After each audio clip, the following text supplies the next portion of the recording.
وَلَقَدْ يَسَّرْنَا الْقُرْآنَ لِلذِّكْرِ فَهَلْ مِن مُّدَّكِرٍ نحمده ونصلي على رسوله الكريم أما بعد فأعوذ بالله من الشيطان الرجيم بسم الله الرحمن الرحيم رب اشرح لي صدري ويسر لي أمري واحلل عقدة من لساني يفقه قولي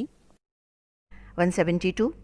یا ایہا اے الذین لوگو جو آمنو ایمان لائے کلو تم کھاؤ من طیباتی پاکیزہ سے ما جو رزقنا دیا ہم نے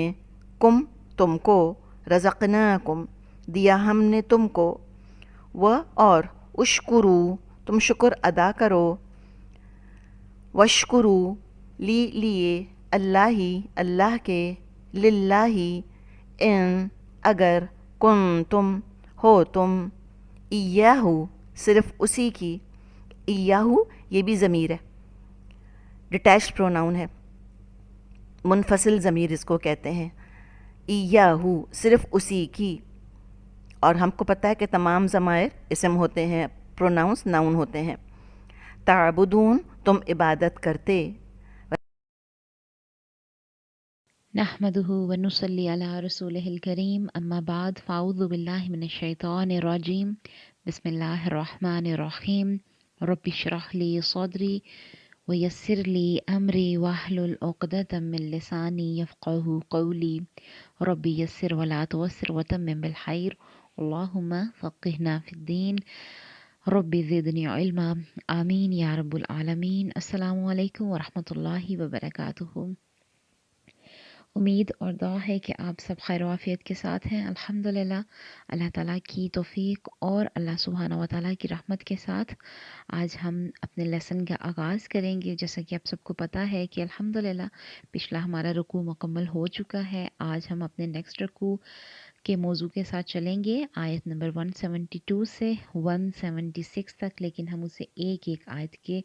اعتبار سے دیکھیں گے انشاءاللہ تو اپنے لیسن کا خلاصہ کر لیتے ہیں آیت نمبر 172 سے 176 کی آیات کو مد نظر رکھتے ہوئے تو اس میں ہم دیکھیں گے کہ آج کے جو سبق کا خلاصہ ہے ان آیات کی روشنی میں وہ یہ ہے کہ حلال اور حرام کا اختیار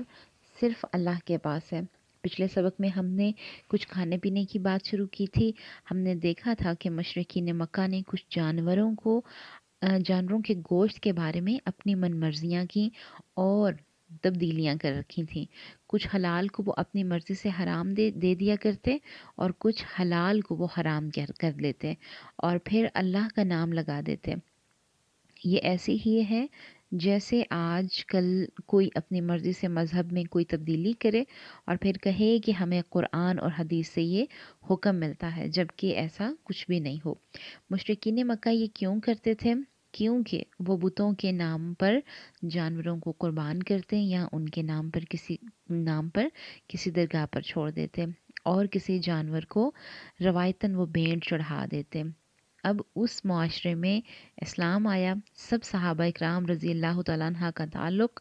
ظاہر ہے اسی معاشرے سے تھا تو یاد رکھیں کہ عبادات کرنی آسان ہوتی ہیں ہم نمازیں بھی پڑھ لیتے ہیں ہم روزے بھی رکھ لیتے ہیں ہم صدقات بھی دے دیتے ہیں لیکن پیچھے ہم نے دیکھا تھا کہ باپ دادا کی بات ہوئی تھی تو اصل جو مشکل چیز ہے وہ کیا ہے کہ باپ دادا کی رسمیں اور روایات کو توڑنا ایک انسان کو مشکل لگتا ہے اس بت کو لازمن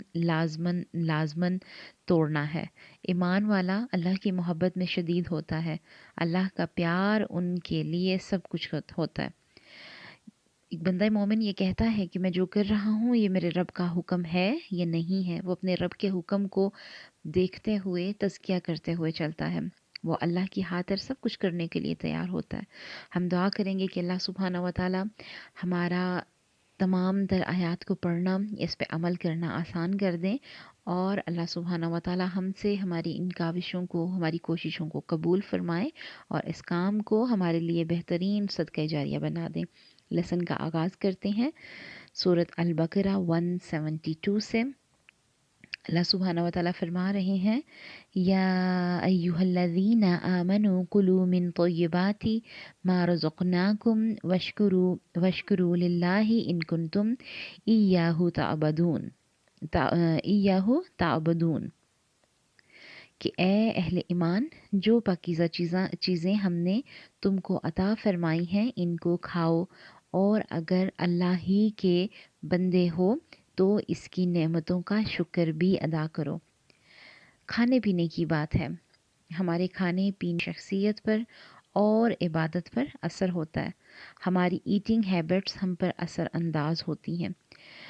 کچھ لوگ گوشت زیادہ کھاتے ہیں، کچھ زیادہ بھاری غذائیں کھاتے ہیں۔ جب ہم اپنے کسی بچے کو چاکلیٹ، کوک، آئس کریم اور اس طرح کی چیزیں دیں گے تو کیا وہ سکون سے بیٹھے گا؟ اور اگر ہم بچے کو کھجور اور دوسرے پھل دیں، سبزیاں کھلائیں، مچھلی کھلائیں تو اس میں دھیما پن آئے گا، یہ نوٹ کر لیں، ورنہ بچے غصہ کریں گے اور ہائپر ہوں گے۔ یاد رکھیں کہ گاڑی میں جیسا پیٹرول ڈالیں گے گاڑی ویسے ہی چلے گی، خراب پیٹرول ہوگا تو اس میں کچرا آ جائے گا۔ آپ خود دیکھ لیں کہ اب ہم اگر پانی اور دودھ پئیں تو کیا اثر ہوگا ہم پہ، اور اگر ہم گیس والی سافٹ ڈرنکس لیں تو ہماری صحت پہ کیا اثر ہوگا۔ اللہ سبحانہ و تعالیٰ دیکھیں ہمیں کتنا خوبصورت طریقہ بتا رہے ہیں کہ ہم نے کھانے پینے میں حد سے تجاوز نہیں کرنا۔ ہمارا جسم بہت حساس ہے، ہمیں اپنے جسم کی دیکھ بھال کرنی ہے، ہمیں اپنے مقصد حیات کو پہچاننا ہے۔ زیادہ کھائیں گے تو کام نہیں کر پائیں گے، جو کھائیں گے اس کا ہمارے سارے جسم پر اثر ہوگا۔ جس طرح ہر کھانے کا ظاہری اثر ہوتا ہے اسی طرح اندرونی طور پر بھی اثر ہوگا۔ ہم بریانی، کھیر، سموسے، پکوڑے کھائیں یا سادے دال چاول کھا کر دیکھیں تو ہم محسوس کرتے ہیں، پراٹھا کھائیں یا سادہ دلیا تو ہمارے جسم کے لیے کیا بہتر ہوگا۔ تو اللہ سبحانہ و تعالیٰ ہمیں حلال اور پاکیزہ کھانے کا حکم دے رہے ہیں۔ پاکیزہ یہ ہے صورت سے تازہ ہو، یہ نہیں کہ بون بون کر کھانے کی ہم ساری غذائیت ہی مار دیں۔ ہم کیا کرتے ہیں کہ موٹے چھلکے اتار کر تمام وٹامنز اتار دیتے ہیں۔ دیکھنے میں ہم کیا چاہتے ہیں کہ دیکھنے میں کھانا خوبصورت لگے، اور دوسری بات یہ پاکیزہ کیا ہے کہ دیکھنے میں اچھا لگے، گلا سڑا نہ ہو، دھو کر کھائیں۔ پان، چھالیاں یہ چیزیں طیب نہیں ہیں، دالیں رنگی ہوئی نہ ہوں، مصنوعی طریقے سے محفوظ نہ کی ہوئی ہوں۔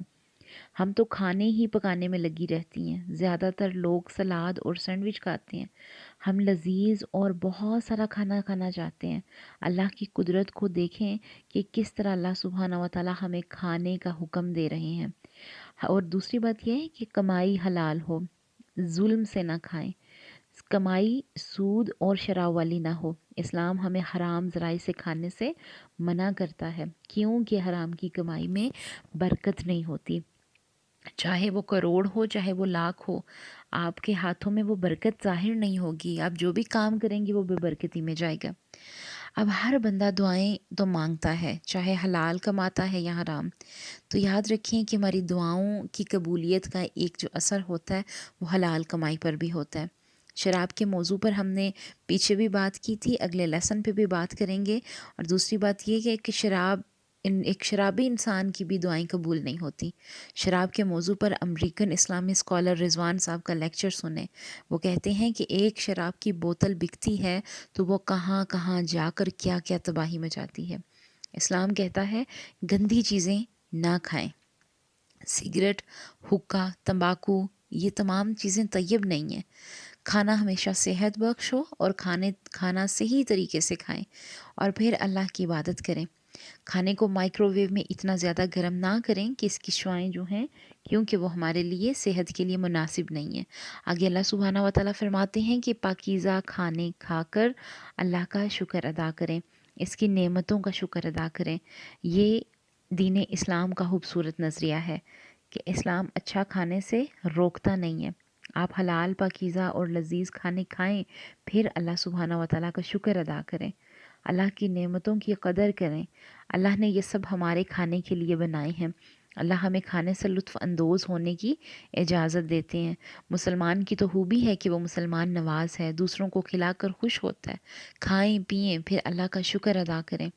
مشرکین مکہ میں سے بعض لوگ گوشت کھاتے ہی نہیں تھے اور کچھ جانوروں کو بتوں کے نام پر چھوڑ دیتے تھے، ان کو اپنے اوپر حرام کر لیتے تھے۔ ہم میں سے کچھ لوگ گائے کا گوشت نہیں کھاتے، کہتے ہیں نہیں یہ کھائیں گے تو ہم پہ جادو اثر ہوگا۔ تو یہ تمام چیزیں کوئی معنی نہیں رکھتی، آپ سب حلال چیزیں کھائیں۔ ہاں یہ الگ بات ہے کہ کوئی چیز پسند نہیں تو کم کھائیں، لیکن حلال چیزوں سے کراہت محسوس نہیں کریں۔ جس دن بہت اچھا کھائیں اس دن اللہ تعالیٰ کا شکر ادا کریں، کھانوں میں اللہ کی نعمتیں ڈھونڈا کریں، دیکھا کریں، اللہ کی قدرت دیکھا کریں اور دل سے کہا کریں سبحان اللہ۔ ہم نے اب روز اچھا کھانا اب تو ہم روز اچھا کھانا کھاتے ہیں نا، اپنے اپنے گھر میں دیکھیں کہ اللہ نے ہمیں کتنی نعمتوں سے نوازا ہے۔ اتنا ہی پکائیں جتنی ضرورت ہوتی ہے، نمک مرچ اور مسالے کم ڈالیں، قدرتی ذائقوں سے کھائیں، کیونکہ بندہ مومن تو وہ ہے کہ وہ جتنا اچھا کھائے اتنا ہی زیادہ شکر ادا کرے۔ جب بھی کھائیں تو اللہ تعالیٰ کا شکر ادا کریں، اللہ تعالیٰ سے دعائیں کریں، کیونکہ یہ بھی اللہ تعالیٰ کی ایک نشانی ہے کہ جب ہم اللہ کی ان چیزوں پر غور و فکر کرتے ہیں تو ہم اللہ کے قریب ہوتے ہیں۔ دعوتوں میں کھانے کھائیں تو نافرمانی کے کام نہ کریں، اللہ کا احسان مانیں اور دینے والے کا شکر ادا کریں کہ اللہ تیرا شکر ہے، تو نے میرا پیٹ بھرا، تو نے مجھے رزق دیا، رزق حلال دیا، الحمدللہ۔ اللہ تعالیٰ سے دعا کریں گے کہ اللہ سبحانہ و تعالیٰ ہمیں حلال اور طیب کھانے کی توفیق عطا فرمائے، کمانے کی توفیق عطا فرمائے، تاکہ